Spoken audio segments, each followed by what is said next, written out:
Davita wakatambao kusvika maila popota Miriam ndokuimbao nenindoimba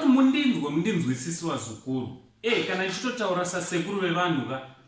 motombondibatisisa mazwi handiti ekuitira mangwana wazukuru hanzi nevakuru ka hanzi upenguruku hwechembere hwakatangira kumahumbwe handoka zvinobva ikoko handiti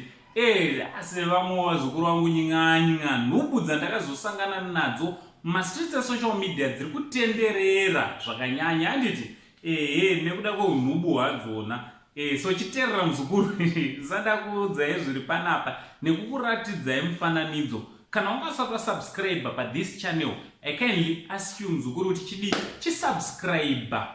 Subscribe, turn on your notification bell so that whenever we upload a video, you will be notified. And ndichitoti maswera sei vana vehanzvadzi dzangu kwese kwamuri. The only Zimbabwean angu sekuru Zimbabwe ndiri pano. Handiti so pane mufananidzo uri panapa wazukuru wevazukuru vangu. Hanzi chikara chakazobata kana kuti ndozemo umwe zemo uyo akazobatwa nehasha havi yekuda zvinhu vari papublic place muri restaurant umo here maongo akatogara hanzi vakangozoerekana yatovamo pakutonakigwana zvinoitirwei chaizvo zvino muchero wakambonzi unodyirwa papublic here kana kuti unotonzi hanzi chitowandai munofanira kutohwanda anofanira kutokuonai kana kurunzi kutadza kumirira kwacho nozukuru kuti vatange vaenda kumba iyi ndorikapo vanhu vakaroorana kurada ndori nekumba kwavo but zvakangozobatawo zererori vari tori papublic mukadzi mangoona atovhura murume akuto zvakaoma zukuru